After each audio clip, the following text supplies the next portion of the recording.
Hello dear students, how are you? You are welcome in this episode. Myself Dr. P.S. Parihar. Today we are going to discuss about the ores of iron with tricks and technique. Dear student, ये iron के ores के नाम लिखे हुए हैं, magnetite, hematite, iron pyrite, siderite, limonite, और इनको फार्मूले भी दिए हैं। अब ये आपको एवरग्रीन रहे, कभी रिवीजन की जरूरत न पड़े। अल्टीमेटली रामचरितमानस की कॉन्सेप्ट यहां पर अप्लाई करते हैं, डेफिनेटली आप कभी नहीं भूलेंगे, और इसको लर्निंग ट्रिक तक ही सीमित रखें। ये देखिए लक्ष्मण, प्रभु लक्ष्मण और मेघनाथ के युद्ध के बीच का वर्णन है। मेघनाथ द्वारा मारी चलाई गई शक्ति से आहत होकर के प्रभु लक्ष्मण कोमा में चले जाते हैं, और जब कोई कोमा में चला जाता है तो शरीर थोड़ा स्ट्रेस खिंच जाता है, टाइट हो जाता है, और इस शरीर टाइट करने के पीछे कौन जिम्मेदार था? मेघनाथ। इसलिए इस ओर्स का नाम पड़ा मैग्नेटाइट, मेघनाथ की वजह से हुआ टाइट। और इसका फार्मूला, मेघनाथ का तीनों लोकों में डर था, स्वर्गलोक, मृत्युलोक, पाताल लोक, तीनों जगह फियर फियर फियर। 3 बार लिखने से F3 60 में लिख लिया, और 3 को हनुमान जी मारेंगे तो चौथा तो वो चिल्लाएगा, F3 वो 4।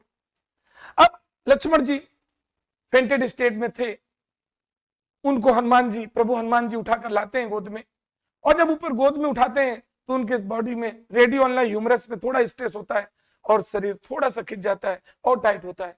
इस समय शरीर स्ट्रेस के लिए, टाइट के लिए कौन रिस्पॉन्सिबल है? हनुमान जी।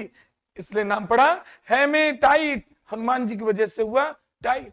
अब फार्मूला, प्रभु हनुमान जी के अंदर सारी शक्ति थी, राक्षसी शक्ति नहीं, अतः दोनों में से एक एक कम कर दो, या फिर 3 की जगह 2 हो गया और O4 की जगह 3 हो गया। और जैसे प्रभु हनुमान जी लक्ष्मण जी को प्रभु राम के सामने लेकर के आते हैं, और भगवान राम जैसे देखते हैं, जो कि ब्लड निकल रहा था, तूने लगा बाण लगाए, कहीं रस्टेड बाण तो नहीं लगा, टिटनेस हो जाए, तो तुरंत वो कहते हैं हनुमान जी से आयरन पाइराइट।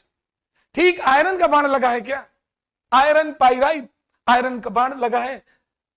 हनुमान जी कुछ बोल नहीं उठे, बोल नहीं पाए, और हाँ में सर हिलाते हैं।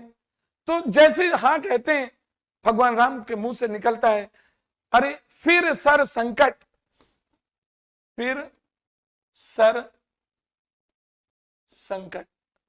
फिर सर संकट मीन्स अभी जगत माता जननी सीता मिसिंग थी, अब भाई की भी कुछ हो जाएगा तो डबल संकट। तो इसको 60 में लिख लीजिए, FES2, फिर सर संकट। इतना लंबा क्यों लिखे, 60 में लिख दिया।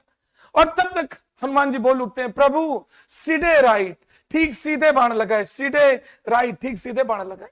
ये सुनकर के भगवान हनुमान जी व्याकुल, प्रभु राम व्याकुल हो जाते हैं, और हनुमान जी से कहते हैं, ऐसे कहते रहोगे क्या? कुछ फिकिर करो।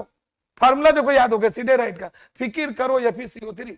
और फिकिर करने के लिए जामवंत वहां बैठे हैं, और वो कहते हैं हनुमान जी से, वो सुन मो लंग को जो सुखेन वैद्य को लाई।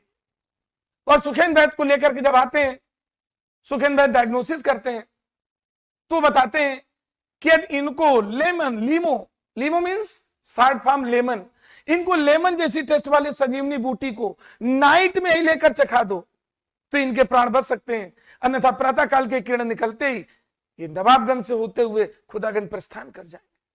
मींस लीमोनाइट, लेमन जैसी टेस्ट वाली संजीवनी बूटी को नाइट में ही चखा दो। अब इसका फार्मूला कैसे याद करें? कौन लेने गया था संजीवनी बूटी? हनुमान जी। हनुमान जी का फार्मूला क्या डिसाइडेड था? Fe2O3। अल्टीमेटली बस ये मई, जो मई महीना जानते हैं ना, मई की बात है, बहुत गर्मी पड़ रही थी, अल्टीमेटली 2 जग वाटर पी लिए। ठीक है, तो इसका फार्मूला क्या बना? Fe2O3 रहा, और डॉट क्या है? 2H2O। This is the trick to learn the ores of iron with the help of concept of Ramcharitmanas. Thank you.